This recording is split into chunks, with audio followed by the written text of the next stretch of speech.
Okay, this is part of the tanning step here. The second part, I rough fleshed it. Well, the third part, I rough fleshed it. I salted it, and I didn't have time to finish her up yesterday. So what I'm going to do is I'm going to do her today. We got her pretty well rough fleshed. We got her salted. What I want to do now is I want to get more of this stuff off of here before I put the tanning cream on here. And now this is tough if you don't have a fleshing wheel like I do. A round rotary wheel that takes that fat off. It makes it very difficult. I'll show you how to do it. I'm going to sharpen up my knife a little bit. But what we're going to do is we're going to try to get all the fat off this time. And we just keep working it down. I work from the bottom of the hide up. You got to have a fleshing beam. And if you don't, you got to make one. 6-inch pipe works good. You get what you do is you get it around there like so.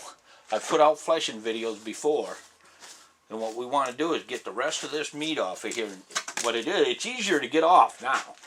For some reason the salt kind of makes it easier, and you can just scrape that off of there. And we want to get that, especially the fat, because the fat will hold up the tanning solution from going in there.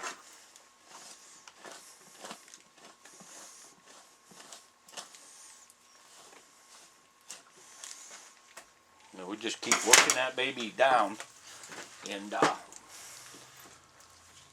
it's just one of those things that this takes some time. Can't be in a hurry. You can, but you cut a hole in that hide, and then you got to do some sewing. So you hurry at one thing, something else is going to slow you down. So just get most of this fat off. I mean, just keep working it down, and you'll get her. It just takes time. Make sure it's flat against the beam if you can. I put this in the fridge, and that really helped bring the moisture out. Now what we're going to do is I'm going to go up here and show you the other part of this here, what has to be done, especially up around the head area. Now you can see that there's some fat left on right here. We're going to go ahead and get that off. You see how that's coming off there? I use a skinning knife. Now what I'm doing here, I normally do this on my fleshing wheel, but I can't. Most of them probably don't have a fleshing wheel because they're quite expensive. So I'm just going to do this one by hand and show you how it comes out. We get most of that fat off of there. We still got some here, but we're going to get her no matter what.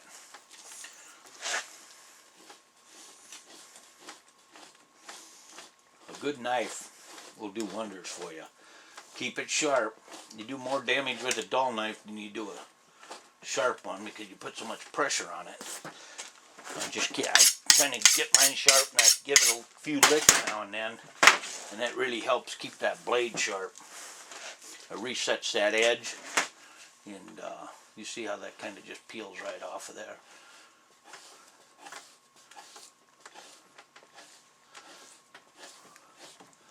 Now you can even thin a hide pretty good with the knife, but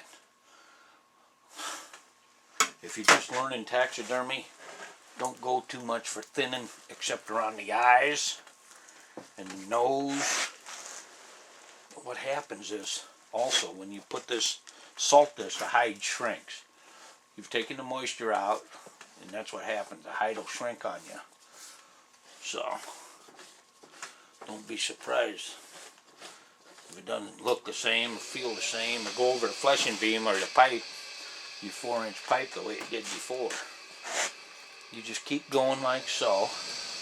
Wherever there's meat or fat, just go ahead and get it off. We're going to get up here around the head, and I'm going to show you this. I'm going to take this off the fleshing beam, but I can't get it down far enough. So we'll just jerk that off of there. We'll go ahead and put this head on here, come in through your incision. And what you'll find on a buck, a lot of times the skull around the face has a lot of during the rut, they just swell up. They get a lot of extra tissue there. It's the same tissue, it's just swelled up is what it is. And just try to get most of that off of there. Now you can see right here. Here's the eye. I'll put the eye right in here, and I'm gonna work on this. You're gonna see me get down. This is what you gotta do to get a good mount. You gotta thin these areas like this. What I'd also do here is I'll go to a different knife. That fleshing knife is a little bit, skinny knife, a little bit much for around the eye. So I'll go with something like so. Kind of a bird's beak knife. What you want to do, you can get that pretty darn thin. And that's what makes your mount look good, is thinness around the eyes and the nose. What happens is it doesn't have as much to dry, and it'll look a heck of a lot better when it dries up. And now, after you tan this, you come back and trim that up even more, because what will happen is that tan will fluff that skin up a little bit. So you come back and redo her again. You think you got her thin, but most time you don't. You got to get really, this is kind of the tear duct area right here. And I'll show you when we go over to the other side. If you can see hair follicles, then you're down there. And I see a hair follicle here, there's one there, and we're going to turn this around right here. And you'll see what I mean. We'll go ahead and see it's kind of fatty. There's a hair follicle, there's a hair follicle. What we'll do is we'll just go ahead and keep thinning that. Get that thin, just like so. And that eye is about done until we get done tanning it.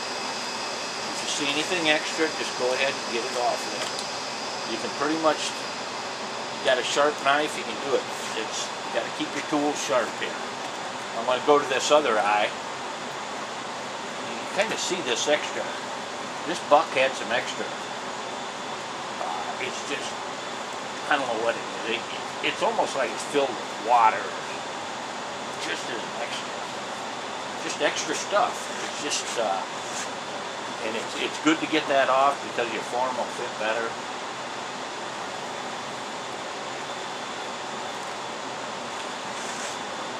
Well, we did a pretty good job on this, getting this extra meat off of here. So when we first did it, so what you do is you just keep going. I see a hair follicle right in through here. So I know that's good.